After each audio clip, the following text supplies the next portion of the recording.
All right, we are live. We are live. Let's let the list populate. A few subjects I want to cover very quickly. I was going to do a video about them, a follow-up video, but this would be faster. The list populate. Let it populate. Populate. Nobody gonna remember what Jeezy album that's from. Shadow was good, Tone was good, Iceman. Aye. We up here early in the morning. Had some good sleep. Carlos Mendoza was good. We up here early in the morning. Had some very good sleep. UK Rob, hey. AJ, yay. Base the Kid was good. It's a lot of stuff going on, man. They got the WBA under pressure.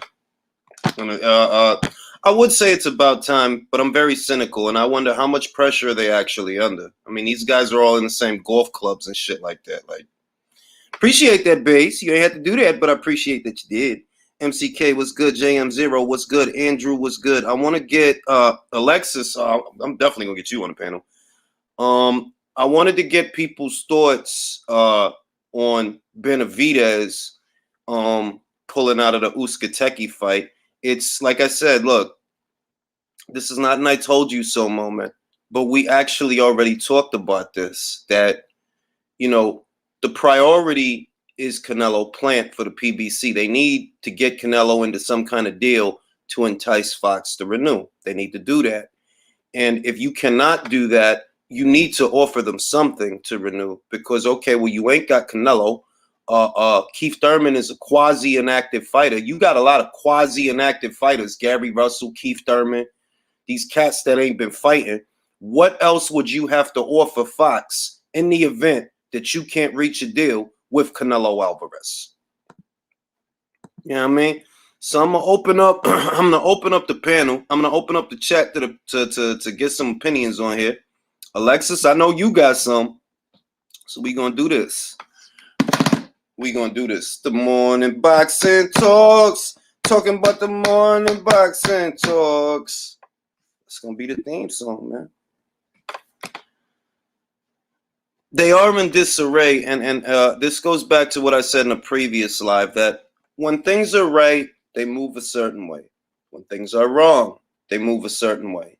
And the way that things are moving over there, all this moving and shaking and activity and fights are getting postponed and canceled and opponents are getting swapped, all of it denotes something.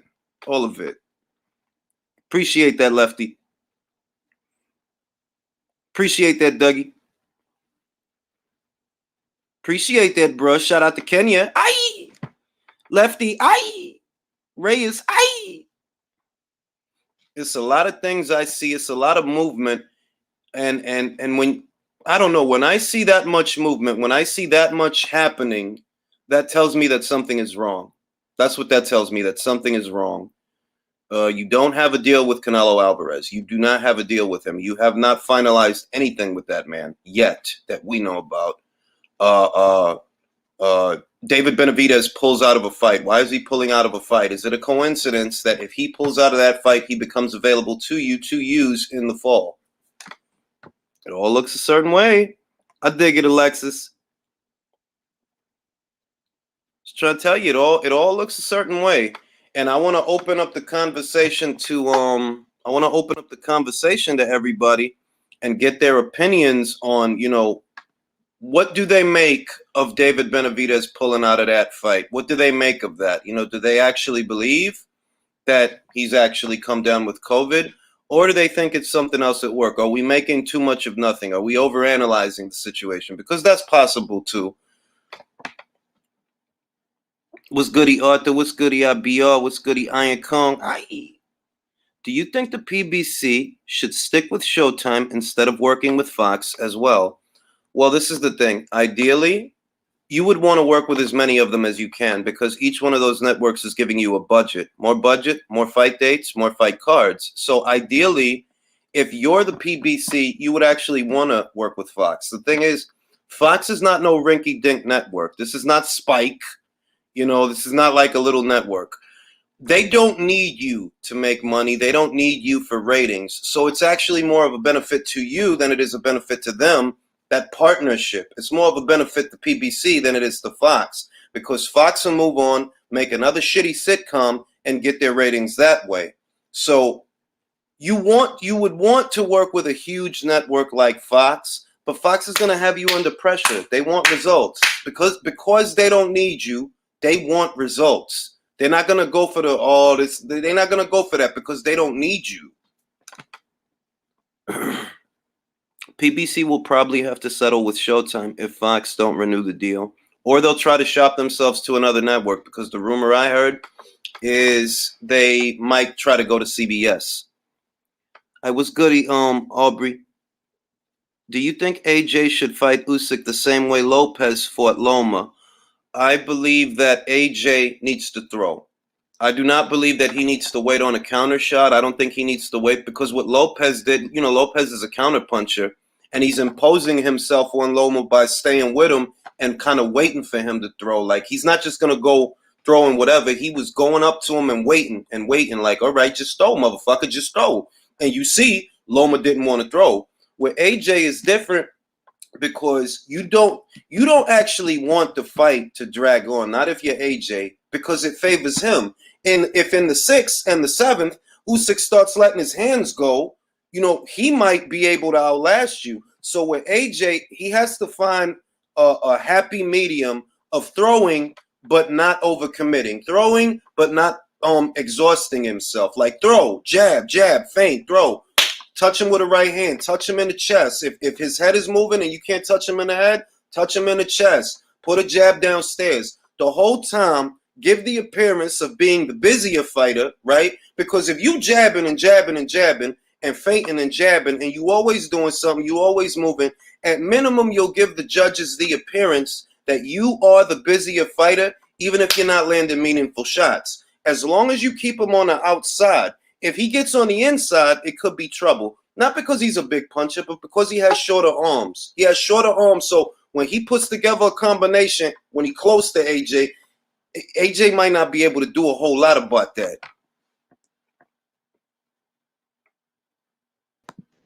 I was goody, AJ. Hey. Was goody ring? Was cracking? Ain't shit, man. Early in the morning. I wanted to open up the discussion. I'm sure you heard already that David Benavidez has pulled out of the Jose Usyk fight. Mm-hmm. And what I want to ask, what I want to ask people is, what do you make of that? How does that look to you? Like, when you heard that, what did you immediately think when you heard, oh, he got COVID, he gonna pull out of the fight? Another nail in the coffin for PBC. But I'm kind of it could be something, it could be nothing. I'd rather wait till more time passes, because like, if we don't see David Benavidez, like, like, let's just say we don't see him out or not doing much, then he probably does have COVID, because when Tyson Fury said he had it, he was out and about buying cars and casinos and all this stuff, So if we don't see anything from like David, then he's probably got it.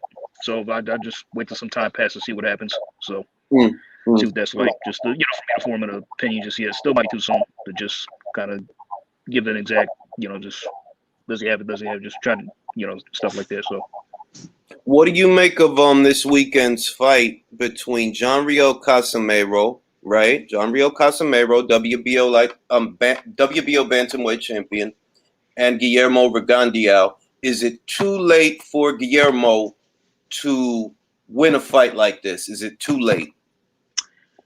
Not necessarily. I mean, the fight does still have some intrigue to me, because if and I know that Rigo is up in age, but if he still has like slightly a little bit of what he used to show, he could cause a lot of problems for Casimero. He could possibly win, maybe on points, maybe late stoppage, because skill wise, Casimero is not really big. I don't really rate him skill wise. He can punch, but Rigo's a lot more technical. He's a lot more skilled, so he could. I see him easily winning on points. So yeah, because that's the thing. Like, all right, Casimero, I think the best wins on his resume is he beat I'm Not Ruin Wrong, and I'm Not was undefeated at that time. That was at 112 pounds, I believe. But he beat I'm Not Ruin Wrong. He beat Charlie Edwards, that's Sonny Edwards' brother, and he beat Zolani Tete. But to your point that, well, he's really not that good, I've kind of agreed because it's like, well, yo, you beat Zolani after Zolani had surgery, after he had been out for a year, because remember, he was in the World Boxing Super Series, but he pulled out because his arm got hurt. And I'm like, well, that's really how you got the belt. Like, so that's not, I'm not knocking his victory. I'm just saying that based on that performance, okay, what do we know about that performance? You was fighting a dude that had not fought in a year, and he had a surgery. So it's like, I ain't going to act like you the shit because you want to fight under those circumstances. Whereas Rigo could fuck around and make this a chess match to where you can't hit him because he keep moving. Like, he could do that. The question is, can he do that well enough for 12? Yeah, that's the question. That'll be the telling factor. Do you have a predict? I'm kind of torn on who to pick. Because if Casimero catches him with something, it could be lights out. Who knows? And, because Casimero is in his early 30s. Rigo, we don't know how that dude is not like looking at him, bro. Yeah, he don't look 40, 41 years old. He damn sure don't. Bro, I'll be surprised if he's 46 or 47. When he smiles, all these lines, the cobwebs. You like 50-something, bro. Like, even maybe you probably older than that, because it's like, yo, look, when my grandpops was old, and when he smiled, all them lines ain't show up. Like, not all that shit. Nah, B. Quick question, right quick. Who wins between Jake Paul and Rolly Romero? I mean, look, all jokes aside, I know we clown Rolly a lot, right? But I would go with Rolly in that fight. I would go with Rolly, because Rolly, like, and it's just, look, like, Jake is fighting guys that you don't have to be mindful of certain things. Like, you don't have to be mindful to stay off the line with Ben Askren. You don't have to be mindful to tuck your chin and protect that shit with Nate Robinson and Ben Askren. You guys are boxers. Yeah, because this is why I keep saying that even though Tommy Fury, right, he not fighting great guys, he's still fighting boxers. So you still learn things from fighting boxers. Like, yo, don't leave your chin out there, because if you do, somebody gonna hit you in that shit. Stay off that line.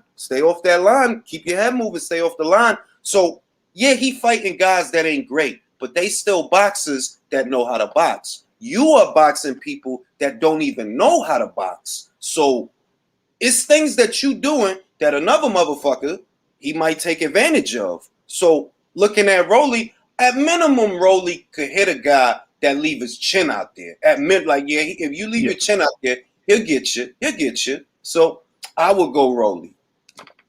For sure. Yeah, I mean, but as far as this Tyron Woodley fight coming up, if Jake wins, his fight's fixed. The fixed. I mean, you ain't the only person I heard say that, because I'm looking at the Woodley already. Fight. You're not the only person I heard say that. I heard somebody else say, like, yo, look, Tyrone, if he go down, this shit fixed, bro. And it's like, well, look, you know what I mean? Boxing is a dirty game, so I could believe that. Now I'm gonna go to Box Watch. First thing I'm gonna ask Box Watch. Thanks for having me on, though. I gotta jump off though, but appreciate you having me on. Appreciate it though. No problem. Box Watch, when you heard that David Benavidez had COVID, right? What did you immediately think? What came to mind when you heard that? I don't trust any of these guys anymore. Don't trust anything when it comes to this COVID. It's like a scapegoat, easy to use to say, yeah, we're gonna pull a fight. So I just thought, why? Why would they want to pull that fight? What's the reason that they would want to pull that fight? And the only thing I could think of was what you spoke about in your last video. Then I watched your last video. I was like, this guy, does he think like me or do I think like him? Which one is it? Hey, look, very light-minded, bro. Great minds think alike. Very light-minded, because I was just thinking, listen, are they trying to? Because obviously, they're revisiting the Caleb Plant thing with Canelo. They're revisiting that. Okay, cool. The whole stipulation was a thing of, will I get the same money if I fight somebody else? Okay, cool. Who have they got that's kind of like in that type of category where they could get a good money to fight this guy? And it's only Benavidez. That's it. So for me, I was thinking, is it real? Are they really serious? Or is this another I just don't trust anything. Put it that way. I don't trust anything. I just wait and see how things play out. I don't trust anything. And I agree with that, because if you look at the state of that place, right, I equate it to like when somebody about to get jumped, right? Like, let's say somebody about to get jumped. What the person doesn't notice is all the things that are going on around them. It's a lot of little different things. People are moving around them, circling the person. And I equate that to the movement, more or less, that we're seeing from the PBC right now, to where there's a lot of things happening. It's a lot of moving around. It's a lot of things getting moved around. You're in the middle of a deal with Canelo. You're trying to get Canelo, but at the same time, David pulling out of a fight, probably won't come back till the fall. Meantime, Pacquiao had his opponent switch. It's like it's too much shit going on over there. And I just want to open the conversation to everybody. I'm going to post a link in the chat. Tell me what you think. What do you think is happening here? He is a lot bigger than Woodley, Luis. To your point, he is a lot bigger than that guy. But being bigger don't mean he really know how to fight. Like, to be fair, like, he's fighting guys that don't box.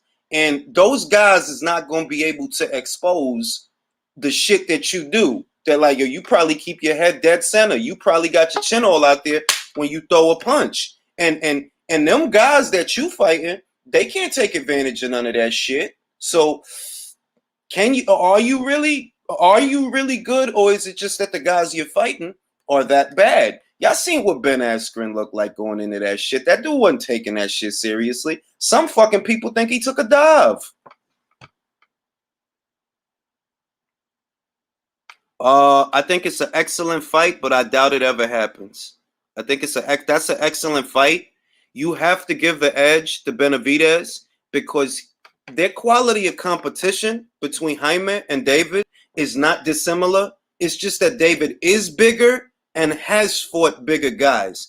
Ronald Gavril, right? Ronald Gavril, Anthony Durrell, Romero Angulo. These is guys that's, like Haymon Munguia's best win is I would say Liam Smith. It's Liam Smith and Saddam Ali for the WBO. And we know Saddam ain't no motherfucking junior middleweight. That dude is not a junior middleweight. You beat a little old Cotto that was at the end of his career.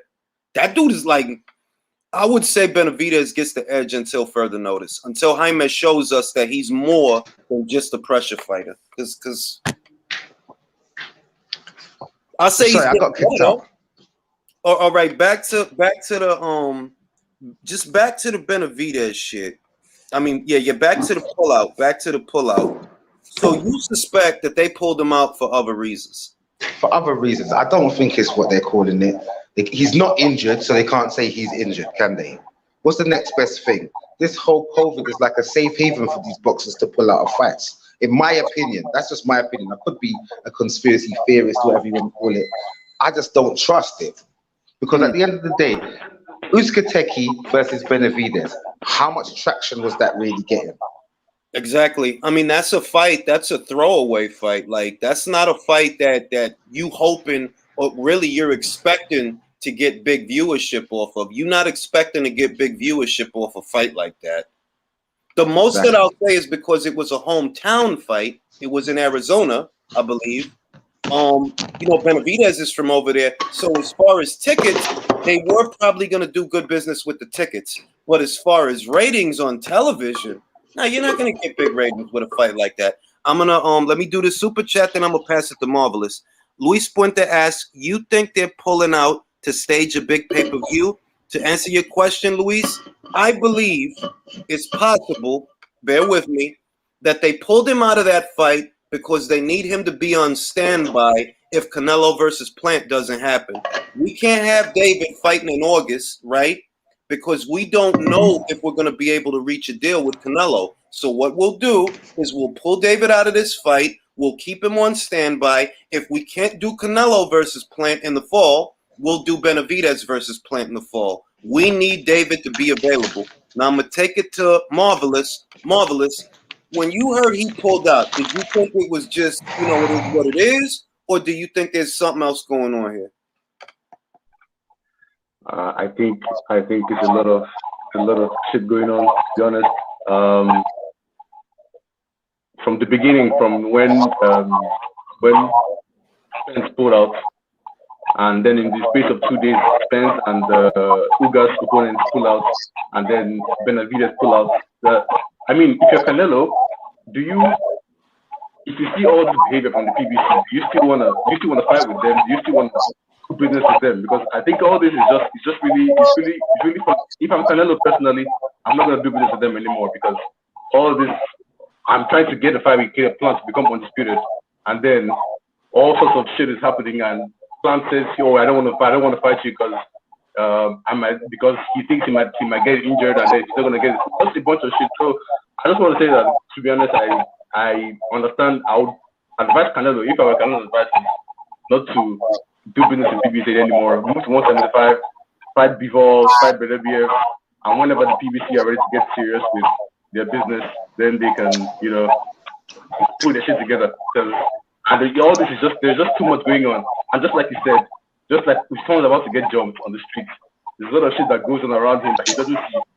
And then before something big happens, so I still think it's a lot of things that are going to happen in the future with PBC. So yeah, that's just what I wanted to say. Yeah, and if you think about the sequence, right? Okay, things don't work out with Canelo and Plant, so they've got to go to Manny and try to turn one pay-per-view into 2 pay-per-views, and we're just brainstorming. That's all we're doing. Things don't work out with Canelo and Plant. That falls apart. So you still got to give Fox something. You have to give them something. And if you give them Spence versus Pacquiao, very good fight, but that's only 1 fight. So you turn that into 2 fights. And then Canelo sees that. Let's say Canelo sees that and he doesn't like it. Like, so y'all swapped out Spence for Ugas. Is he going to get the same money? And then if Canelo doesn't like that, he doesn't do the Plant fight in the fall. If he doesn't like it. If he does like it, if he doesn't care, great. But if he doesn't like it, we need a plan B. Well, what's our plan B? What's our ace in the hole? Pull David out of the fight. Pull him out of that Usyk fight, because we might need him in the fall. If things don't work out between Caleb and Canelo, we still want to put on a pay-per-view. So we'll do versus Plant. See, the thing is, if this is actually all true, in a sense, if there's any truth to anything what we're saying, then they're playing it's a very risky game they're playing with their broadcasters. Yes. Because at the end of the day, who's to say Manny is going to fight? Let's say Manny does go and he goes and beats Ugas. Who's to say Manny's not going to retire? Just say, you know what, I've done one bit, I've had my turn, I'm retiring on a win, I'm retiring as a champion. Who says he doesn't do all of that? So where's that fight with Errol going to be after that? Compelling, Box Watch. This is what's compelling.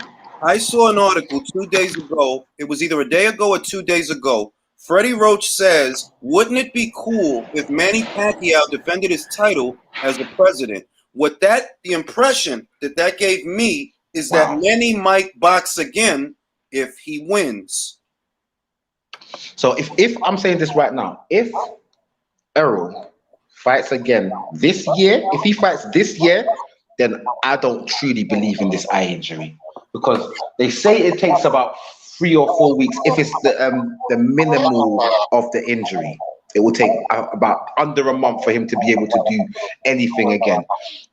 But if we know eye injuries, nobody takes less than 6 months to come back to the ring. No one. Exactly. I've never seen an eye injury. History is the best teacher. When have we ever seen? And I'm not a doctor. I know a little bit of this, a little bit of that, but I'm not a doctor. But what I do know is I've never seen a guy get an eye injury and then he's right back. I've never seen that. That you get. That's right. If I see Errol back in the ring this year, then I'm gonna be like, "Yep, you faked that injury, bro. That injury was not an injury." Michael Davis, who is the eye doctor of Abner Mares, he said, depending on the severity, because it's not a detached retina. It's not what Sugar Ray Leonard had. It's torn. It's torn. So it's not as severe. There's a big difference. Exactly. He said, well, you know, depending on the severity, if they can fix it up with a little laser, he could be back in a little over a month. And I'm like, I've never seen that, you know. I've never seen that, to be completely honest with you. I've never seen that. So it's like, and Ugas 4 days ago, which would have had to have been Sunday. It would have had to have been Sunday. There's an image on Yordenis Ugas's Instagram. If you look at the hand that his opponent is leading with, it's the right. He was sparring a southpaw 4 days ago. Hey, don't believe me? Go look at. Don't believe me? I don't need to listen. At the end of the day, you were sparring a southpaw 4 days ago. Why you? No, but Errol's a southpaw.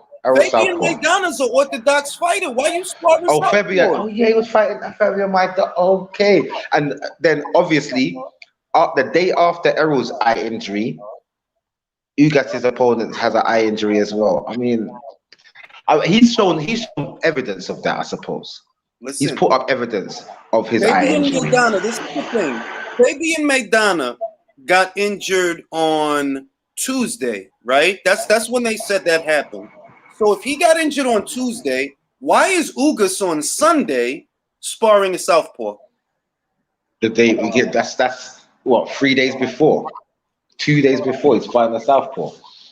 That's just Spence. Yeah, that's suspect. The story is, all right, based on what we know, Ugas is sparring a southpaw on Sunday. Spence gets the retinal tear on Monday. Fabian Maidana gets the cut on Tuesday. So it's like, why is all this happening? Like, what y'all doing? What y'all doing? I can't co-sign all of this, man. It's just too spooky, bro. It's way too spooky. And what other outfit? I mean, even with the postponements that Jamel Herring experienced with the Oquendo fight, it didn't feel crazy. Even when Michaela Mayer caught COVID, it didn't feel crazy. The Tyson Fury shit, that shit felt fake. The Lopez shit, that shit felt iffy. Like when they said Herring had COVID, it didn't feel fake. When they said Michaela had COVID, it didn't feel fake. But with these guys, with Lopez, it felt low key. Yeah, it felt fake. Like, I don't know if it was. I'm just telling you how I felt. That shit felt fake. It's a gut feeling. Yeah. My mom always told me that you should go with your gut, man. My mom's always told me, go with your gut. But you see, the thing is, right? The only reason that I'm like, nah, Errol ain't faking this. He's not faking this. It's because this is his fight of a lifetime type thing. This is his changing of the guard fight. At the same time, when I thought that, I then thought, hold on a minute. Errol's not in charge of his career. Errol's not in charge of who he fights. Errol's not in charge of anything. So he's been told what to do. So at the end of the day, you follow orders, my guy. You follow orders, and you are not the guy. You see when Errol saw Terrence in that time. Remember that time when Errol saw Terrence? When they confronted each other. Right.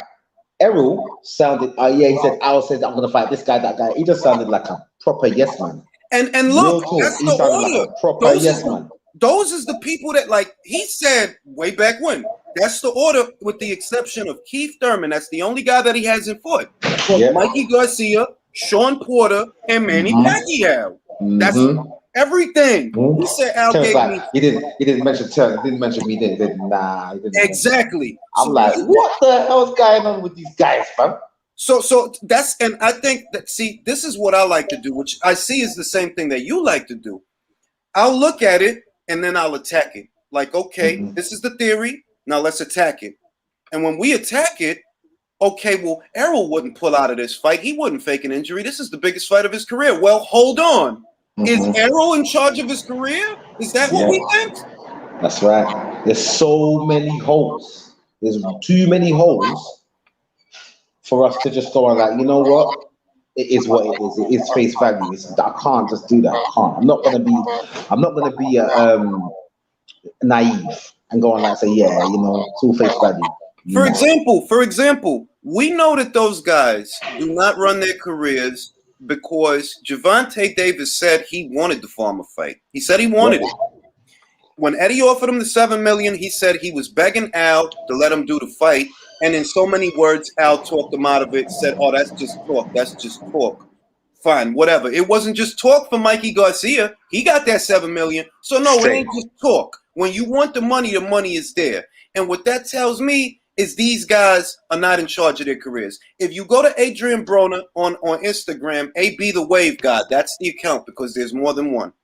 He says, let me read the shit to you, and you tell me what you think when you hear this shit. I'm going to read you the caption, and to me, the caption is self-explanatory. It says, stop playing with me, bro, on God, and stop calling me. I ain't trying to talk to you. You can't finesse or out-talk me this shit. What that tell you, bro? Yeah, man, he's upset. He wants something that he's not getting. That's for Haymon, bro. That was for Haymon. He wants something that he's not getting. Simple as that. He wants something that he's not getting, whether it be a fight, whether it be money that he thinks he's owed or whatever. He wants something he's not getting. And I was trying to finesse him. Ask yourself a question, Box Watch. Adrian Broner is not a prospect. He is not a fighter that is being groomed or developed. This is a former 4-division champion. Why is he not in charge of his own finance? Because these guys are not Floyd. Like Floyd had that pulling power. Do you get what I'm saying? Floyd, you couldn't argue with him. And obviously, I'm sure when Floyd and Al were working, that was kind of like Al's first major person.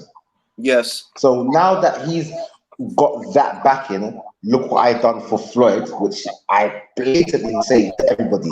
He did not do that for Floyd. Floyd done this for him. That's his face pitch, but he didn't do nothing for Floyd. Floyd done everything for him. Thank you. Because Floyd was making his waves. I have maintained that position for 6 years that we need to stop with this Haymon. No, he did not. All right. Floyd's talent. Floyd is a once in a lifetime talent. Love him or hate him, that's what he is. And 100%. The reason that he was able to do, it's not because of Al, it's not because of Bob, it's because the dude had talent. Right. Well, really, I'm gonna say this, and people not gonna like this.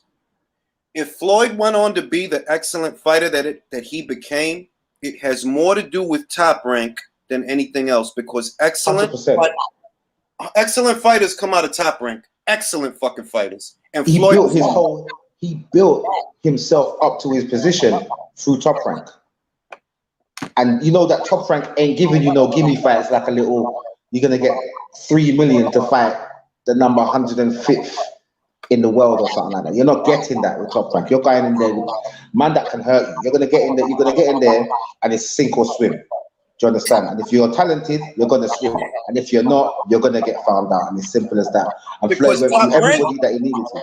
Top Rank is not gonna give you a M or 2 M's or 3 M's for no motherfucking heavy bag. No, they're not gonna do that, bro. You got to earn your money. You have to earn your keep. And Floyd, as a fighter, developed under Top Rank. Right. But it got to the point that when he did get to that point where he thought, now I should command a certain amount, that's when him and Bob saw different, and he bought himself out of his contract, right? Mm-hmm. What Al did do, he fronted him the money to buy out the contract, and he was the captain of his ship after that. Now I'm going to ask Ronnie, I want to take it to Ronnie. Ronnie, when you heard Benavidez pulled out of the fight, what immediately came to mind? What did you think about that?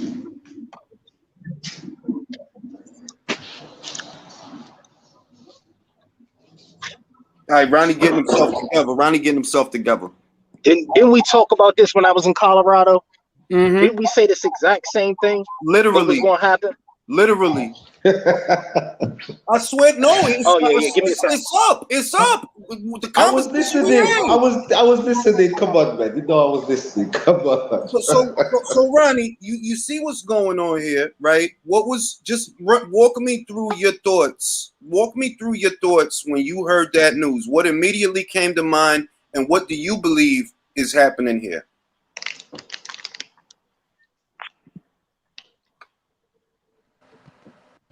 All right, I'm gonna take it to as pain as suck.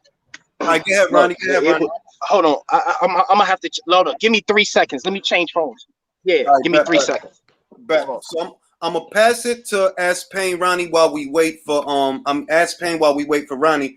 That ain't Ass Pain. That's Ace Pain Senior, baby. I'm sorry.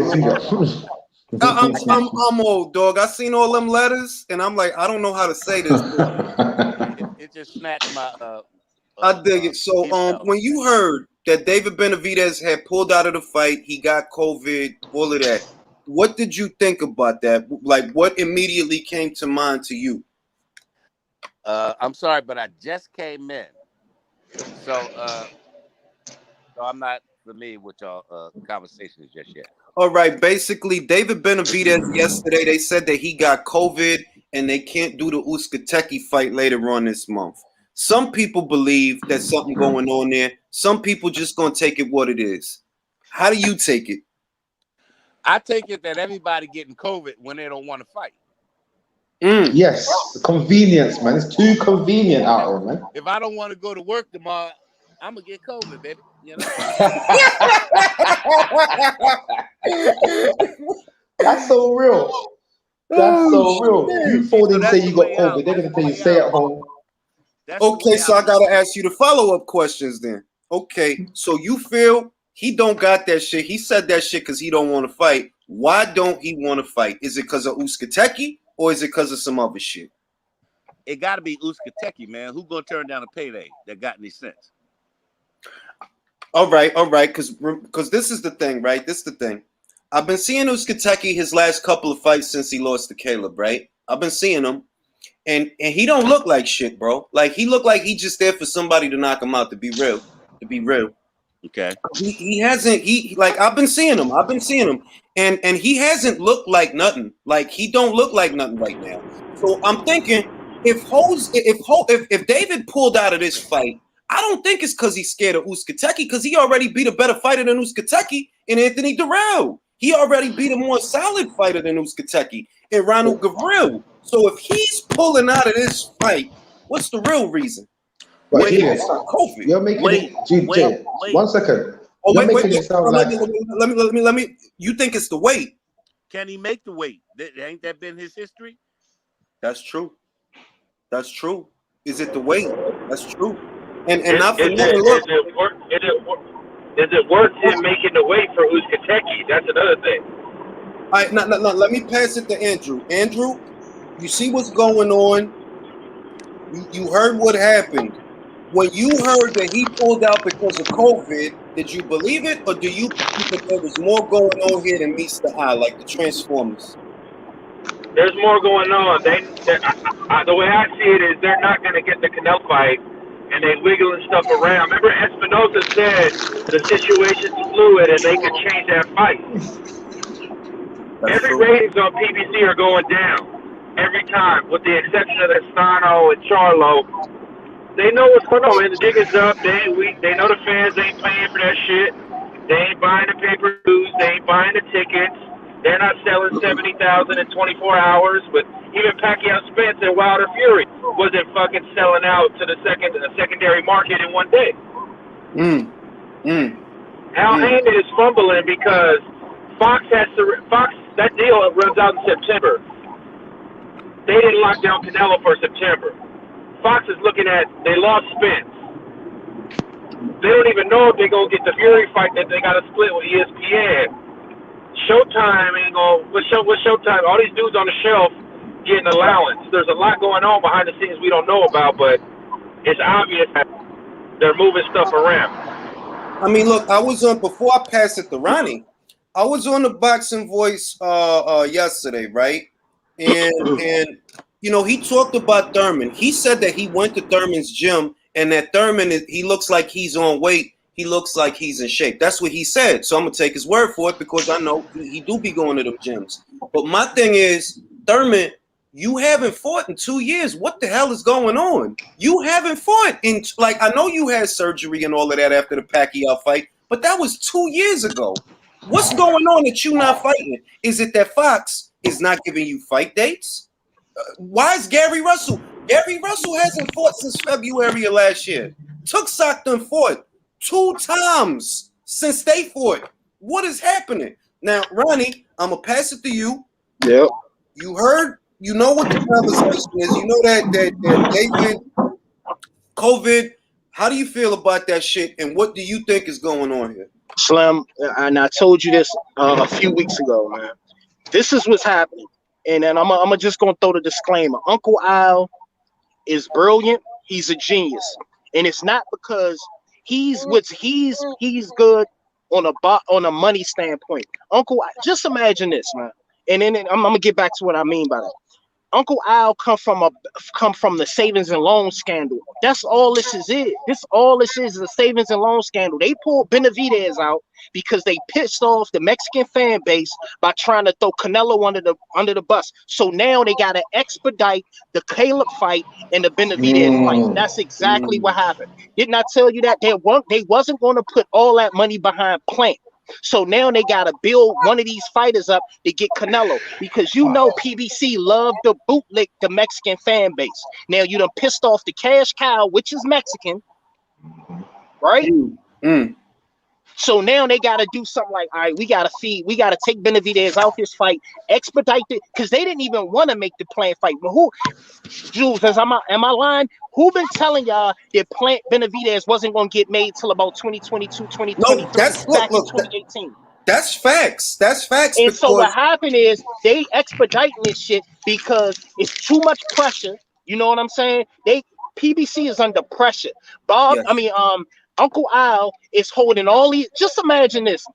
And like I said, Al is genius on a money standpoint. Harvard B school, and he got the money. But the problem is the money ain't coming in like he wanted to come in. Them investments not coming in like he wanted to come in. That's why all these boxes is on a stipend. Remember what I was posting on Twitter? That's why Floyd changed his bank accounts. All these motherfuckers is changing their bank accounts on Al, bro. I'm telling you, because these motherfuckers is working on a stipend.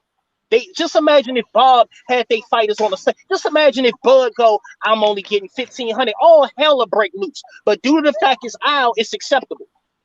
I want to add to what Ron Boy said. Slim, you're absolutely right. Al Haymon showing these dudes prediction graphs like, look how your money's growing. Look at, I got you. And them motherfuckers don't even have access to that annuity. Only Al Haymon has access to their money. Exactly, because look, I'm not playing the violin for Adrian Broner, but I'm gonna say this, right? I'm not playing the violin, but I'm gonna say this. That is a grown ass man who is a former 4 division champion. He should not have to go through nobody to see his own money. But we see what the text message say. He on an allowance. But Jules, it's not just AB, it's all the motherfuckers. That's the problem. It's all of them. I think the whole PBC's on the allowance. All of them are under there. AB should be grandfathered out of that, if anything. You see what I'm saying? That's Floyd exactly that's what I meant. That I'm like, look, you might could do this with the younger fighters that you're still developing and you're still grooming. But Adrian Broner, former 4th division champion? Exactly. Floyd grandfathered out of that shit. That's why Floyd was like, I'm gonna say, what did I keep posting? Oh, Floyd changing that bank account ASAP. Floyd changing that shit. He already know they need his money to bring Canelo there. They know that. They need Floyd money. I'll need to dip in a Floyd account to bring Canelo to PBC. And he know that. I'm gonna tell you something. And I'm going way out there. Wait.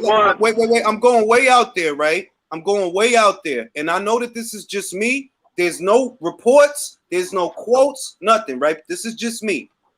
When Floyd went to Japan for the Ellen DeGeneres fight, Al was not involved. And I believe, I'm looking at Floyd these days, and I believe that there is or there was a rift between Floyd and Al.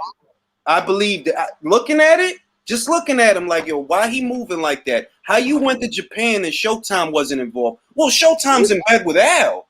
And maybe you didn't want to have to do this with Al. Maybe you wanted some money for yourself that you could just have for yourself that you don't got to go through him to get it. Because it's weird that you go all the way to Japan. Jules. Go ahead. Jules, you're right, because I think the rift started when they interviewed Floyd and he did the All Lives Matter, and he specifically said, I need to talk to Al Haymon because Al Haymon's paying these fighters too much. He's messing up the game. I think that interview was like 2019, 2018. He was visibly upset the first time he spoke against something. He spoke against Al Haymon publicly. Gary Russell, it's been going on little by little. That, right? Gary Russell wanted to put the pressure on Al to make the Santa Cruz fight. What happens to Gary after Niambia? He sits out for fucking a year and a half, right? He's for a year and a half, all right?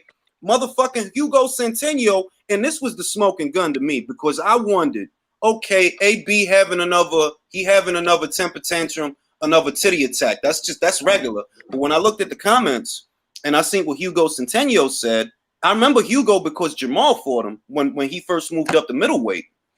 When I seen Hugo said, yo, that's why I left, I'm like, see, that tell me what I need to know. Is it just AB or is it everybody? And it looked like, to me, it looked like it's everybody. Everybody got an allowance. Exactly. You know remember, one thing quickly, remember what Earl said? Remember what Earl said? The reason why he signed with PBC in that top rank, because he was okay with a stipend, and he's still getting that fucking stipend. I remember that because he said they didn't give him an advance. They didn't give him a big cash advance. They was paying him in increments, and you know what? They probably still paying him in increments. And they definitely still paying him. Like I said, if AB can't get his money, you mean to tell me you gonna give it to Earl? Come on, man, stop it. Stop it. That don't make sense. That is the point that I'm trying to make. If AB, after all them L's that AB already took, he already took them L's. Sean Porter, motherfucking Maidana, motherfucking Pacquiao, Garcia. Why he don't have access to his own money? Yeah, because AB looking like, wait a minute, you grandfather Floyd. I need to be grandfather too. I need my money. And I swear AB was the biggest pay-per-view draw after Floyd. I think also too, there was only a few guys that didn't have that Al Haymon treatment. Chavez Jr., Daniel Jacobs, got out of that shit. Who else? Benavidez is with Sampson, so I don't think Sampson will let Benavidez. Benavidez seems upset though. He seemed like he's ready to leave. I'm gonna say this. I agree with the guys you brought up. I don't think Daniel had it. I don't think Benavidez has it. I don't think he has it. Chavez, that he didn't have it. He's a fucking train wreck anyway. Who knows what the fuck he's doing? Who else? Artur Beterbiev didn't have it. Everybody forgets that Artur Beterbiev Chavez Jr. too. Artur was a PBC fighter, and the reason that he wanted to get out of the Yvonne Michelle deal is because he said, I'm not getting enough fight dates. When he said that, that's when Yvonne Michelle was with the PBC. He not with them no more, but that's when he was with them. So it's not a coincidence that he wanted to get out of that deal because according to him, well, I'm not fighting enough. And then Hugo Centeno, 2 years ago, he said the same shit. I'm like, yo, I'm not getting no fight dates. I would have liked to have fought more often, but they didn't keep me busy over there. Everybody's saying the same shit in different ways. And this is what I want to. And where Chris Eubanks at? Where Chris Eubanks at? He fucking you see that he left, right? Yeah, exactly. And this is the problem. Like I say, man, over there, right? I sort of get. Like I say, Al is a genius on the standpoint of trying to get money and getting his money right. He's Harvard B School. But at the end of the day, I'ma still stand by this. The best thing for boxing is that PBC don't be on Fox anymore. They need to merge with ESPN somewhere down the line. They need to merge with another boxing outfit where they have to be forced to fight other fighters because it's not helping the sport. It is just not helping the sport. It's fucking the whole sport up. Let's just keep it all the way. How long does Haymon want to stay in boxing? Because there's people that believe that he made the PBC in order to sell it. That's exactly. Haymon didn't want to come in boxing to make boxing great. He wanted to come in boxing to get money and to figure out a scheme to get money and get athletes paid. He didn't give a fuck about making the best fights. He didn't give a fuck about prolonging boxing, bro. He didn't care about that. You see when Fox was talking about having. Al wanted to do what Dana White and the UFC, build it up and then sell it. And when it came time to try to sell it, you can't fool Dana White and Ari Emanuel being hotshot Hollywood bigwig when they opened the books. If they saw, like, you motherfuckers ain't selling tickets, that's the fucking point I was going to make. That you're not bringing in no advertising dollars. Like, what are we buying here? Your fighters are overpaid. They don't want to fight offense. Like, nah, man. Like, and the Al was brilliant. He was able to fleece Swat Allen Reed for over $500 million. So he's able to manipulate these fighters because he's some mystery god. You know what I mean? Yep. Hats off to him. Adrian Broner inadvertently spilled the beans when he said I'm on an allowance. Chavez Jr. fucked the game up when he showed Al Heyman's writing checks on under the table, and now it's like all the dudes are just sitting around waiting for a retirement check or looking at their portfolio every day. Like, damn, Al is taking care of me. I can't have the money now, but Al don't just dip off. And the product don't even look good. I'm like, why do you think it's okay to have boxers in their prime fighting once every 10 to 13 months? Why do you think that's okay? What motherfucker that been looking at boxing for 20, 30 years find that acceptable? That's why I be so passionate about this. I was like, y'all new boxing fans think this shit is acceptable. Ain't nothing acceptable about no non-pay-per-view fighter. I mean, a real pay-per-view star fighting less than 2 times a year. Nothing acceptable about that. I'm gonna tell you what. I saw the Luis Neri Brandon Figueroa fight. I watched that shit live. I had a live, and me and Alexis was talking about the shit. And it's like, yeah, it's an all right little fight, but they don't look like no elite level fighters. They don't look like Regis. They didn't look like Regis Prograis and Josh Taylor. They didn't look like Josh Taylor and Jose Ramirez. They was going at it. They was throwing, but they look like, yo, man, somebody will fuck y'all up. I think Stephen Fulton gonna win that fight for what it's worth. I think he's gonna win that fight. What happens after that, I don't know. Them guys. I'm telling you, them guys is B and C guys. They only got a couple of A level, like, and people, they don't like when I say A level, but yeah, Jermell is an A level because you gotta be a certain level to beat him. You gotta be a certain level. Stephen Fulton, he could be an A level because you got to be a certain level. Ain't no B fighter just gonna go in there and beat him. That's how you know. But they only got like maybe 2-3 guys like that. The max. We thought that Andrew Tabiti was gonna rule the cruiserweight. Look at what happened when he fought the Cuban dude. Sleeping. He got scratched. I didn't even think that was. I picked Tabiti to win that fight. Yeah, same.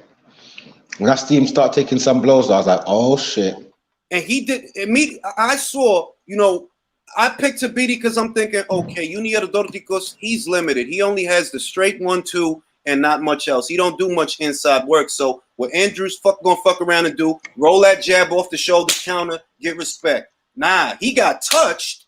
He did not like it, and he did not want to throw. And he didn't even want to be nowhere near the Cuban. I'm like, yo, this dude gonna spend this whole fight taking a tour of these turnbuckles. Like you ain't gonna win no rounds doing that shit. And then I look across, I'm like, yo, what happens when they let these fighters off the island? When they let them off, what be happening? They be getting beat, and they be getting beat bad. Stevenson got beat bad by Bozdick. Yeah, that was different. That was oof. But that's what I've always said. They haven't got haven't got the confidence in their fighters to let them off the island. That's why you think. How come you think Marcus Brown ain't never bust a move? Big and it's too few. Well, look, Marcus Brown ain't bust a move yet, and he been a mandatory for how many? For about 2 years, right? That's true. I'm gonna say this. Look, Marcus Brown comes from a good amateur background because he is a former Olympian, not just a good amateur. Yeah. He was a former Olympian, but it's like Jean Pascal shouldn't have been able to do that to you. He should not have been able to do that to you because that's the same Jean Pascal that had just lost the motherfucking B-ball. Before that, he was getting his ass kicked up and down the road at HBO. He was a journeyman on HBO. He go to the island. He winning fights. Like, why is this man winning fights? What do you think being 21 means anything? Honestly, it's gonna get worse before it gets better. Because when these 147, you already seeing it.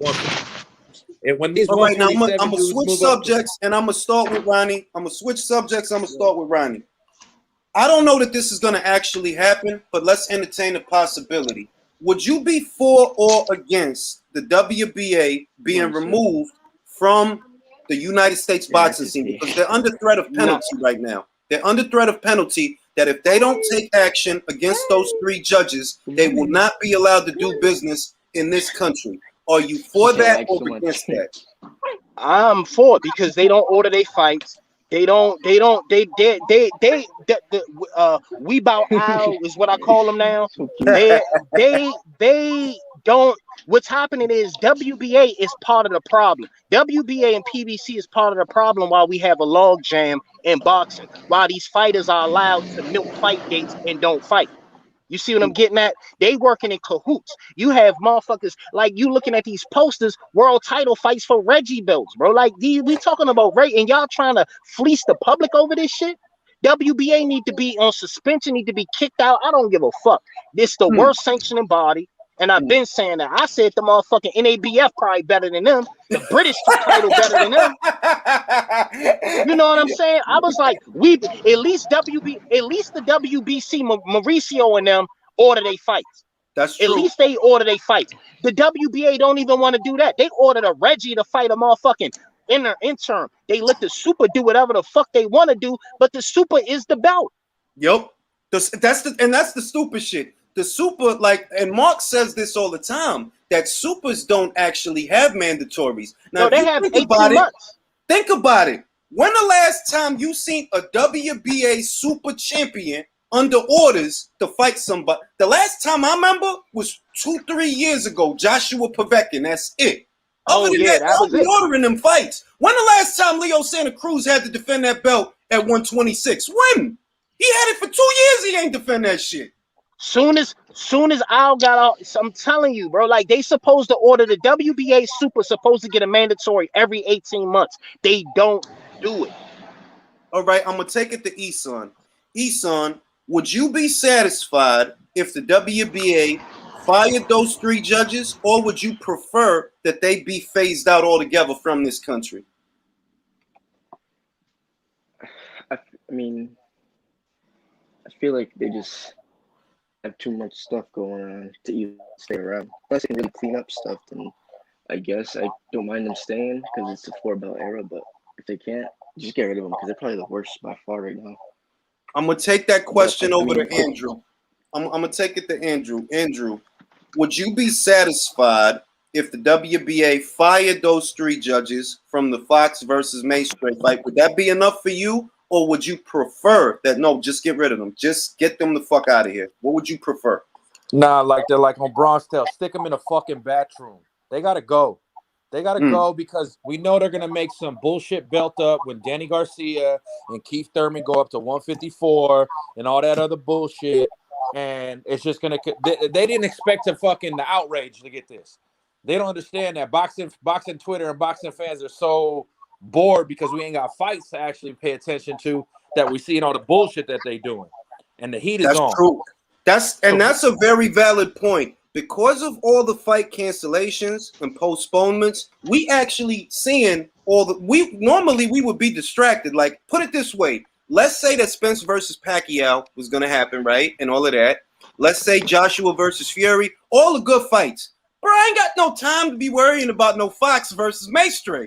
But because we don't have shit to watch, we know, like, yo, how you gonna rob that dude like that? You can't do that. Now I'm gonna take. No, that was too much of a robbery not to notice that. No matter what was going on, that would have been noticed. The guy that discovered about the history about the judge, you got some of the journalists actually doing journalism now. I know. About fucking time. Wasn't Triple G exactly? Wasn't Triple G super when he was ordered to fight Jacobs? Yeah, he was. Yeah, this is my point, Eson. They have in the last 5 years, I have only seen them order 2 fights for a WBA super champion. One was Jacobs versus Golovkin. The other was Joshua versus Povetkin. Both of those fights were over 3 years ago. Just about. Joshua Povetkin was about 3 years ago, about 2018, around there. 2018, just around there, circa that time. Jacobs versus Golovkin, bro, that's an old ass fight. That's almost classic at this point. That's almost a classic. So all these other WBA super champions that you have, why you not ordering those fights? Because you got, look, Leo is a WBA super champion. You let him keep that belt at 126, even though he moved up to 130 and won a belt. And that's another thing. That's another thing. The WBA allow these motherfuckers to keep belts in multiple divisions. What the fuck is that? That's the shit I'm like. So look. How the fuck is the 126 pounders fighting for a 130 belt? Think about that. Both of the motherfuckers that fought for the vacant 130 is at 126 again. Listen. I'm not gonna play connoisseur violin. I'm not gonna play connoisseur violin, but this is what pisses me off. Eddie Hearn asked them to elevate him way long ago, for the Warrington fight, when Warrington still had the belt. And they literally told Eddie Hearn no. So I'm like, so you're not going to elevate him so we can do this unification shit, right? You're not going to do that. You just going to let Leo keep the belt to be keeping the belt. We bout out. Yeah, they're an else. So I'm just like at this point. WBO. It's a pattern. We World Bob organization, same thing. Soon as everybody say that, I was like, I admit the WBO have great ties to Top Rank, but let's not forget the WBO is tied to PBC. Let's keep it all the way 100. That's true. They all in bed with somebody. Exactly. But the situation that they have is a situation to where, look, we will ensure that the fighters that fight under your banner get opportunities, and you ensure that you give us those sanctioning fees. That's the relationship. The sanctioning bodies are trying to act like promoters, which is the main issue. Like, no, your job is to just make sure you're sanctioning the fights, ordering mandatories, and doing what you need to do. Besides that, all the other stuff is just a bunch of pocket digging in the promoters' pockets. Bullshit. And you know why the sanctioning bodies got to act like that, right? Because they know it's a cold war between networks. So they're not they're trying their best not to order inter-network fights. Exactly. That's why they gotta work around these promotional companies. Well, at the end of the day, and they didn't want to piss nobody off because that means the sanctioning fees go down. So now they was like, well, because the first thing a motherfucker gonna tell you, I'll gonna be like, well, we just gonna drop a belt. Al don't have no problems telling his fighters don't fight for belts, drop a belt. That's what happened with Peter Quillen. That's what happened with Peter Quillen when he had to fight Korobov. He told Peter Quillen, yo, drop that WBO. What we'll do is we'll have you fight Danny Jacobs for a baby WBA belt, because he had a real belt, a real full title. Wasn't that when Golovkin was trying to get him? To go fight for a baby? To me, that's where the whole shit started. That's where it started. Was that when Golovkin was trying to get Quillen? Was that around the same time? That was, I'll say, Golovkin was trying to get Quillen around, I'll say, 2015, 2014. Before he lost that WBA Reggie, but when he had the WBO, I'd say that was circa 2014. And Quillen priced himself out. I remember he asked for a dollar amount. He asked for a dollar amount that even Golovkin wasn't like, yo, you can't be serious. Was that $7 million? Yeah, like you can't be serious. You can't be serious, bro. Like ain't nobody gonna give you that. That's the shit I'm talking about. Like that shit is ridiculous. Like just say you don't want the fight. That's like what you're saying basically, without trying to say it. You're saying you don't want the fight. Now, all of you have seen what happened in the Jacobs Quillen fight. What would have happened in the Golovkin Quillen fight? Man, this is what I'm saying. I punched him. Once again, I'll show them a matured annuity. That's all he does. All I'll do is show him a matured annuity and tell him, look, you can take this fight, or this is your matured annuity at this amount of time. Which one you want? Oh, we ain't gonna take the fight. I'll just wait for my matured annuity. I'm telling you. He's taking advantage of fighters. I'm gonna take the question. I'm gonna take the question because I didn't ask Box Watch about this. You see what's going on with the WBA, right? If they decide to fire the 3 judges that scored that fight, will you be satisfied, or do you want them phased out altogether? Like, no, that's not enough. Fuck it, get them out. Well, I mean, wow. I didn't. This is the news thing to me. I didn't know that it was that deep to say they're gonna get phased out if they don't fire those guys. But didn't they say they were phasing out 2 of their belts across certain weight classes? They're going to phase out the regular and the interim or something like that. They did, but because of Rizzo, you gotta like see, this is the shit. What this woman did was enough to get Roseanne Barr. Her TV show got canceled. You can't talk like that. Real talk. You cannot 100%. talk like that. So you got a judge that is an obvious bigot scoring a boxing match. Meanwhile, there's rumors that you actually managed this motherfucker, Gabriel Maestre, that you actually his manager. This is the kind of stuff you can't get away with. You can get away with a fucked up scorecard. You can't get away with being a racist that has a fucked up scorecard. You can't get away with that. That's going to draw too much attention. So what I'm asking is, if he fires her and fires them, will you be satisfied, or do you want them phased out altogether? No WBA. WBA, the very first sanctioning body of the sanctioning bodies. Yep, that's what it means, man. I'll tell you what. At the end of the day, they're the way they've been handling their business have put them in this position in the first place. That's the fact. So, boy, phase them out. Yes, at the end of the day, that would mean less champions to have to try and unify and you get me. One champion is necessary. If you had one belt and an interim per sanctioning body, that you can work with. But when the WBA have put themselves in such a position where they've got like 5-10 belts per weight class, yeah, man, phase them out. Okay, now you got to remember before you, because this is essentially saying Dimitri Bivol, not a champion anymore. Arslan Goulamarian, not a champion anymore. Canelo loses his WBA. Ryota Murata, you're not a champion anymore. Because that's what it means. That's why I asked. That's what it means. But at the same time, what you could do, that's what I'm saying. What they should do, is go full steam ahead. Because I can't remember the head of the WBA's name. But I remember him saying Gilberto. All right, so Gilberto Mendoza, actually met him in Germany, to be fair. He was talking about, he doesn't like the fact that he has to phase out the belts, but the fans want that. He thinks it gives more fighters chances to. So he didn't seem like he was really willing to phase out these belts. But now with this situation, I think he should just go full steam ahead to phase out them belts and just leave the one belt or the 2 belts in each weight class, and that's it. The interim and the world title.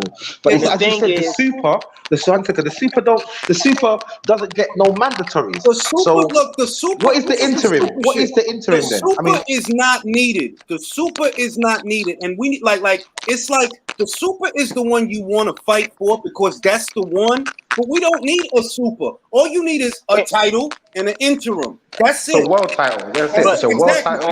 But you know why the super was created, though, right? The super was created for cash cows, for pay-per-view draws. Roy Jones. That's where that main super came from. It wasn't created for no motherfucking Ugas to have a fucking super. But hold on. All right, everybody, hold on. They should force. All right. Well, everybody, here's the thing, right? You have to break the problem down at the root, right? One, in America, we have this thing called separation of church and state. We need to apply that in boxing, separation of sanctioning bodies and networks and promoters. Yeah. There has to be a separation, right? Reason why I say that. All right. With this super title and not having mandatories and everything, it really gives no validation to the titles, really. So these sanctioning bodies are only after sanctioning fees, right? So it's a conflict of interest when if this guy deserves the shot at the title, right? But he doesn't generate money, right? But their agenda is we need to get the sanctioning fees. That's a conflict of interest right there. So right now, the main problem is you have to separate the networks and sanctioning bodies. It has to be completely 2 separate entities. Even though technically they're really not. And the problem is there's no one to apply that and then govern that. It's just everyone's left to do what they want to do. That's the problem with boxing. There's no one. They're enabling. To Ronnie's point, Boxers union is needed.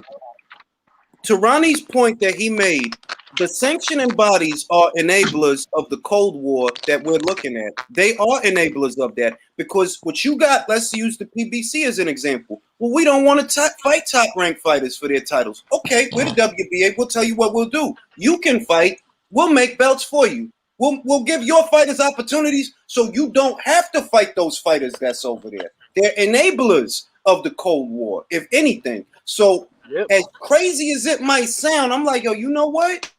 They need to kick these motherfuckers out. Kick them out.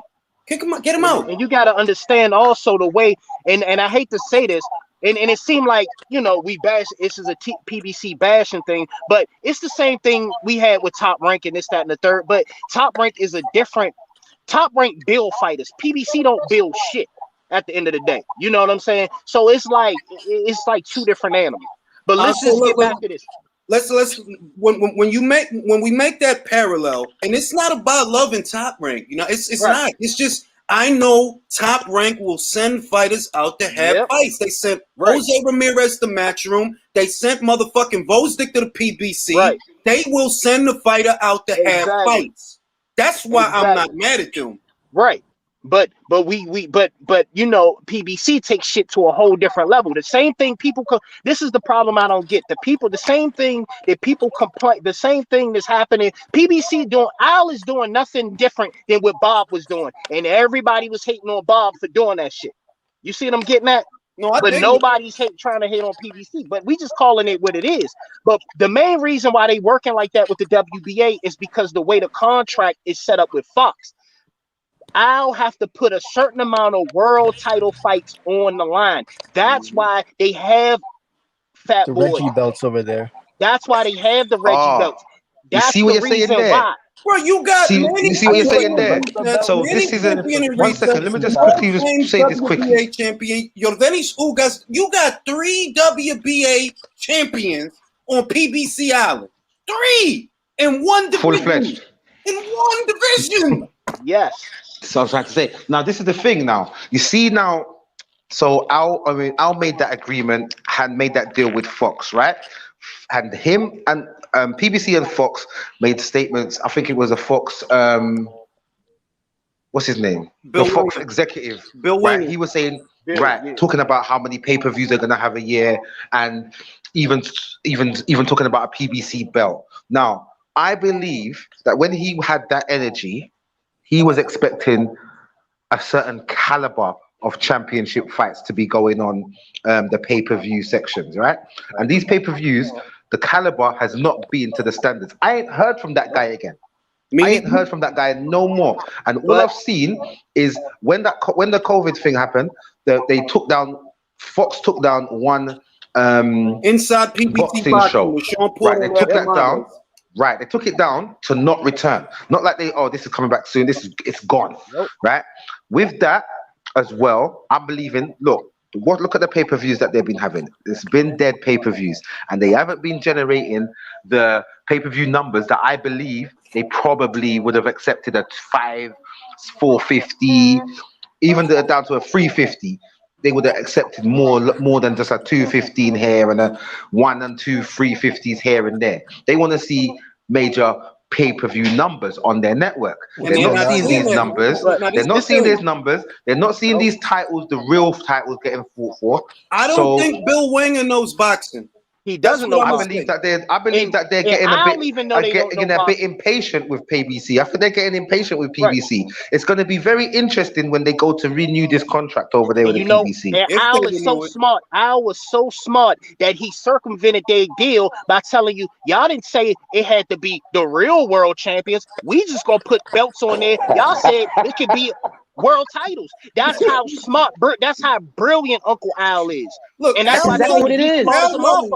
Al knows. That's exactly what it is. Boxing fans. It's boxing fans that can't keep up with all these goddamn belts. So I know it's network executives that can't keep up with all these goddamn belts. Bill Wenger don't know the difference between an interim, intergalactic, intestinal, interpersonal WBA champion. He don't know. Long as it say champion. Or you got the championship title fight. It's WBA intestinal belt. This is the intestinal belt for the intestine. All right, we'll give it a slide on Saturday. Bet. Yep. They don't know no better. He finessed Fox. to give them a budget for some regular. And it's like I don't like shitting on certain fights because I know that they're needed. Like as much as we might say this and that, fights like Kofi versus Rice, they are needed for the sport, believe it or not. But they should not be main events. That's the problem. That should not be the headliner. That should be on the undercard or some shit. I'm still trying to figure out that Tuesday night fights in America, right? Yep. Tuesday night fight night or something like that. That's something that's supposed to go on a card like that, isn't it? Exactly. That's a showbox fight, bro. That's not a fight that you need to see on Saturday. Nah, bro. Like that's a Friday night fight. Hell, hold on. I just had an epiphany, right? All right, this is why it has to. This is why I say that the sanctioning bodies and the network and the networks and the promoters have to be in cahoots, right? Here's why, right? Al Haymon could have a deal with Fox and like, all right, yo, listen, we're gonna give you these a certain level of championship fights every year, right? And then Al Haymon turns around and goes to the WBA like, yo, listen, just make up this belt, and then we'll give you sanctioning fees and everything, and then so like it's a win-win situation. Exactly. Yeah.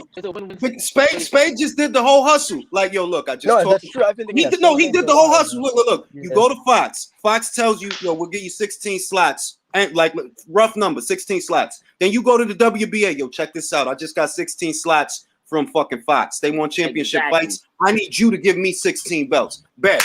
And it's done. It's done.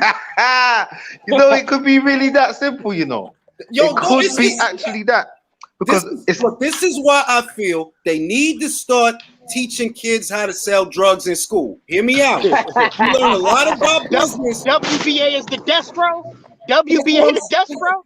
That's what I'm saying. Like, you learn a lot about business. You learn a lot about being a small business owner doing that. That's what I'm saying. Like they can have kids selling little oregano. All right, my wife is staring at me now because I have 2 children. I don't mean real drugs, man. I'm just saying that they need to teach them how to sell, supply and demand. Teach them how to be a business owner. Teach them how to hustle. And a hustle does not have to be drugs. I hustle with shit. Look what you gone and done. Look what you gone and done, Ring. Cookies. Okay. No, you don't have to be just teaching lemonade stand. I feel that should be part of the curriculum because you feel the pressure. You like if you don't grind, you don't eat. It's 100%. You don't eat. My thing is, why do fighters I feel like Al's taking advantage of these fighters, especially the young ones, because it's like if you see what's going on over there and you can tell these guys they must not be too smart because they're letting down big paydays for the I was about to say that by this much. Like I feel like he's taking advantage of the fighters and the fact that most fighters really ain't that smart because they don't need to be because they got their managers, all they're worried about is fighting.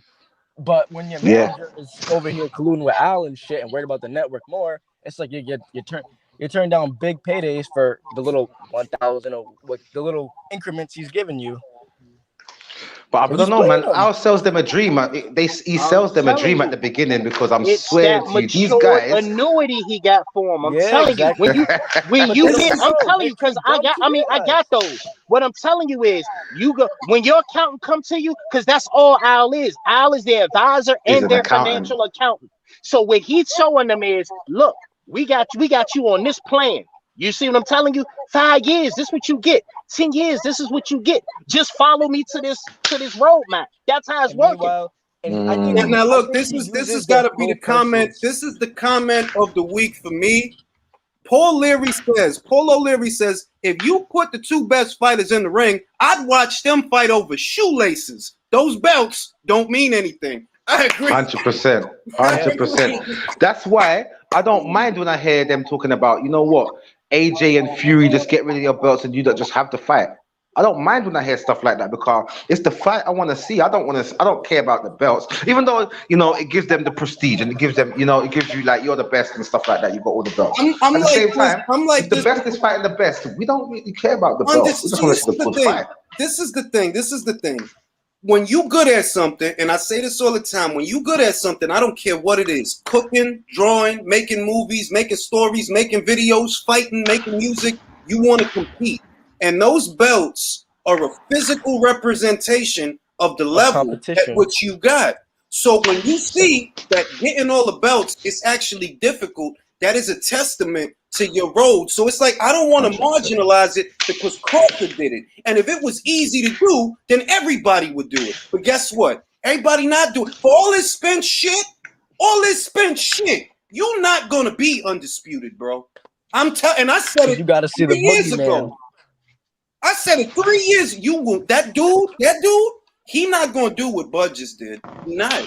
Because you got to go. Because you're not that good. You need to be real good. You need to be real good to be undisputed. And then you need to be even better to defend it.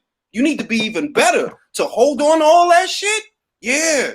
All right. I think at one point he did actually mean it. I'm still trying to figure out. I do think at one point he did actually mean he wanted to be undisputed. Something happened.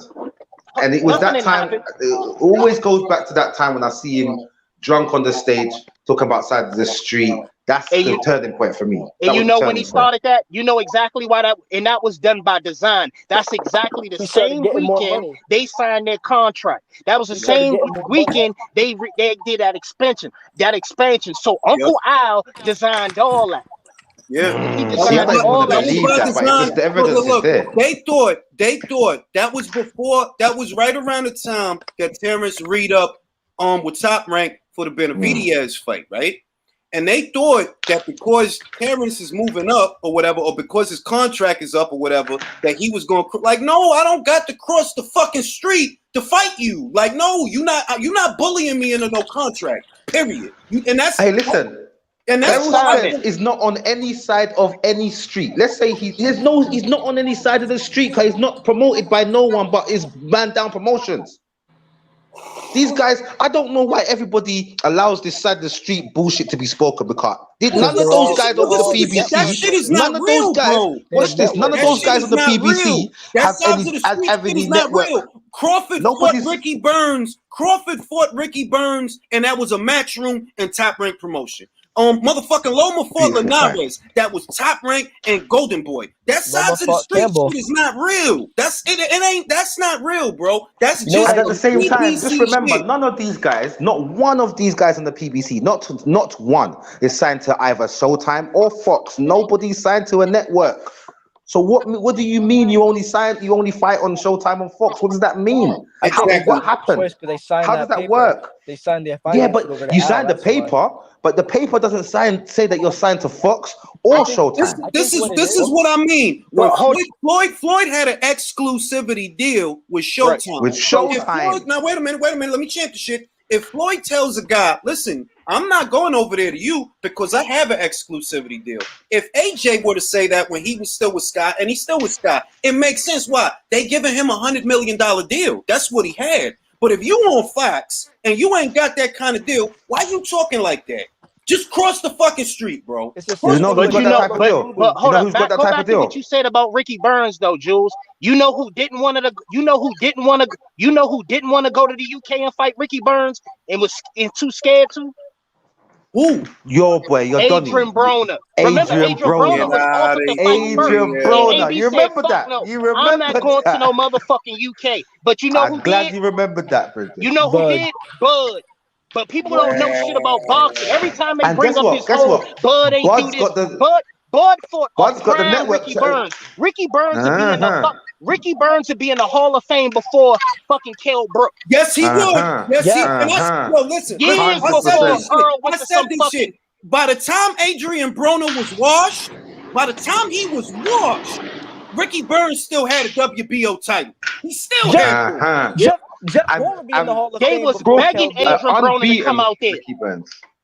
I'm gonna say this because they were begging him. This fucking subject is chapping my ass. They keep talking about Bud's undisputed run, right? And I love Josh Taylor. He's Capricorn like me. I fucking love him.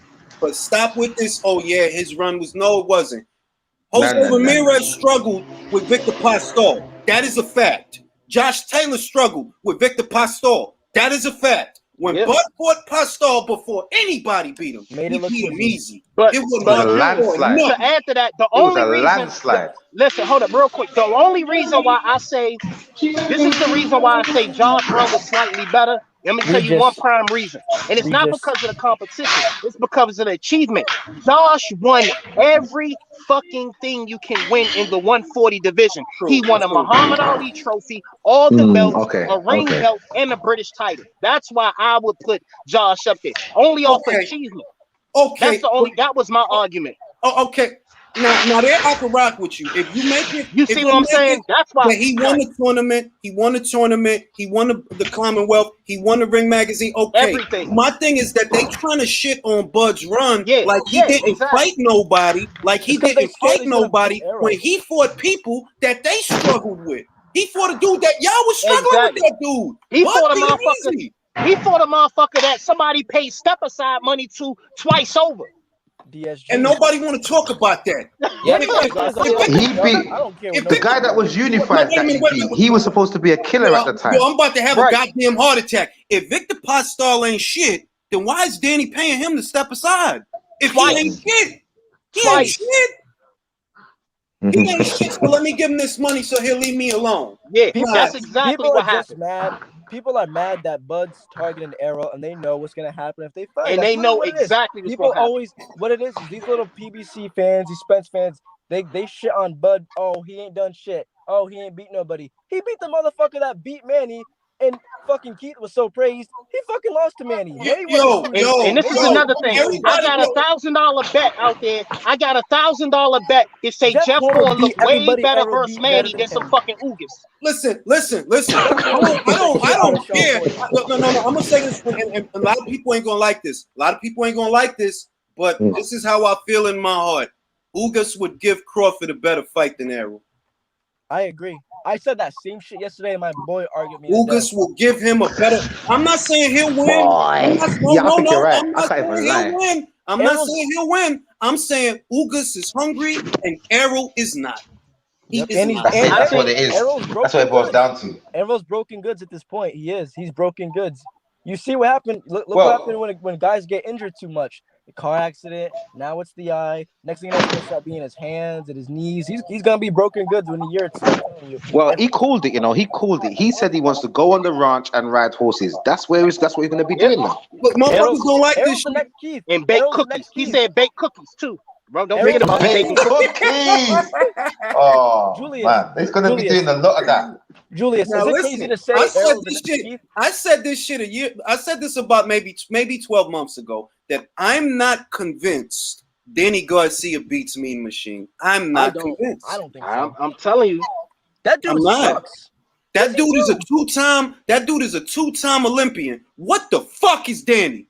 What is he? He's still remember Khan. Oh, you always gotta understand. They don't follow. What do I always say, Julie? They don't follow boxing.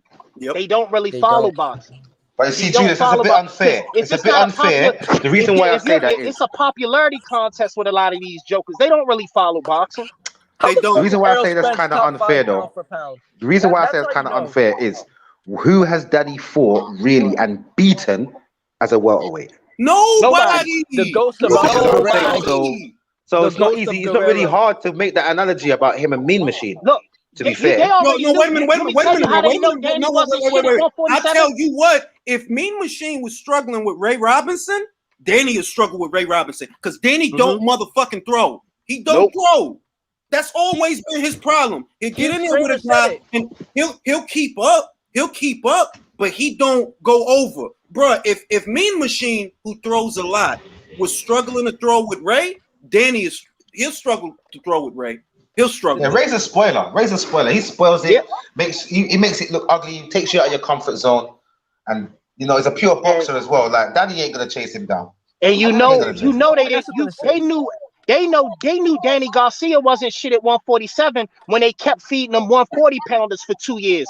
They fed him Granados, a 140 pounder. They fed him Redcatcher, 135, 140 pounder for 2 years.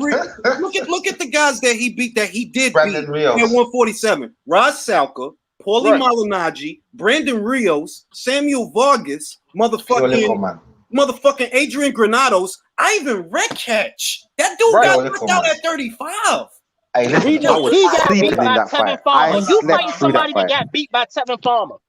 At 130, yo, I was like, no, that was at 130. Matter of fact, when Farmer beat him, that was at. It's like, bro, like, why they bringing up a super featherweight who, like, really, you fight me and struggle with him as well. Hold up, I got another epiphany. Right?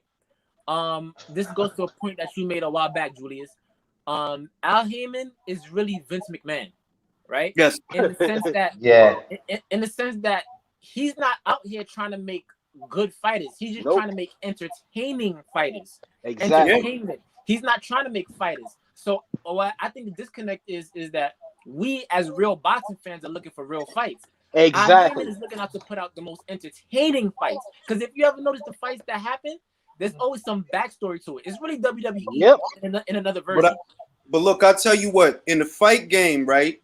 You got to look at like the best fights, believe it or not, it's not even the big ones. Like, for example, as far as entertainment value, Navarrete versus Diaz, Navarrete versus Diaz was a better fight than Thurman versus Garcia. Thurman versus Garcia wasn't all that. That wasn't all that, but that was a unification match. Whereas Navarrete was just a regular title defense against a dude that really wanted that belt. That was a better fight than that shit. You might disagree with me, but I didn't think that Spence versus Porter was all that of a fight to be. No, that was a good ass fight. That was a good fight. That was like fighting. That was a good fight. That was a good ass fight. Yeah, see, you thought it was decent. It was a decent fight. This is the thing. It was a decent fight. I thought it was decent. Look, I know Ronnie don't like Sean, but I got a soft spot for Sean because whenever he fight, I'm not bored. When he fight, Thurman's best fight was the Porter fight. That was a fucking fight. All right, that was his best fight. I got a question. The Brook fight was a good ass fight. The Brook fight was a good ass fight, and really, that's a brilliant fight. Brook, look, and I'm once again, I'm not that guy that likes to get in a time machine whenever it's convenient. But hand on heart, Brook would have beat a lot of these guys in his prime. Brook was beating Errol for 6 rounds before he gasped because the weight cut and the fucking eye getting fucked up again. Brook was winning that fight. Brook beats a prime Thurman. Hate me. It's true. He dismantled Sean easy. Who beat Sean better than Brook? Prime Thurman got hurt by Collazo. He got hurt by Soto Caras. He got hurt by Sean to the body. Brook is a bigger cat than Thurman. And Thurman never had the energy. I'm like, yo, I see the sucker shit. I seen it in 2015. I see the sucker shit. Why you don't got the energy for Brook that you got for Danny when Brook been here this whole time? He didn't just get the red belt. He been had the red belt. And I don't see you doing all this extra shit to fight him. Nobody was calling for Brook till he got beat up by Golovkin. Nobody. Motherfuckers ain't wanted with Brook. Besides him. To be fair, Errol was always chasing that IBF. He was climbing the IBF. I remember that fully. But he was chasing the IBF because all the other belts was under lock. They was under lock and key. Exactly. That he knew. Remember, by that time, Keith Thurman already turning his nose up at the fight. He didn't want to do it. Motherfucking Danny had the WBC, and Danny wasn't gonna fight Errol. No way. So the only chick, he didn't have a choice but to go after Brook because he wasn't gonna fight for the World Bob Arum belt, the World Bob organization. He wasn't gonna fight for that belt. Because he would have to fight Crawford. He would have to fight Crawford. That's why. But he wanted. I tell you what. Well, no, that's not true because Manny had that. They didn't want that. They didn't. They were begging for that. But Bud was moving up though. I'm saying though, but Bud was gonna move up. Manny sent the offer to Broner. He sent the offer to Danny, and they didn't want the fight. They didn't want it. They said it wasn't enough money, so they could end up taking less. I remember the night. Exactly. I remember the night of the Broner fight. They showed Broner walking back to the locker, and he wasn't happy with the money. He wasn't happy with the money. And you see, he still is not happy with the money.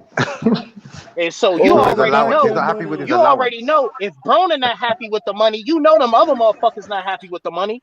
Think about the fights that Broner had and ask yourself, what the fuck is going? He fought Porter. He fought Mikey Garcia. He fought Manny Pacquiao. And he's still not happy. I know that he probably do got bad spending habits. I understand. But listen to what he's saying. You are not giving me my money. Yes. That shouldn't be happening. That shouldn't be happening. He signed up for that annuity like all the other boxers. He's trying to get Godfathered out like Floyd, Slim. That's all he wants. He's like, man, just Godfather me out like Floyd. That's all I want, Uncle Al. Julius, I got a question. I'm about to end this live right quick. I'm about to go eat some shit. Gentlemen, always a pleasure. Yeah, absolutely. All right, man.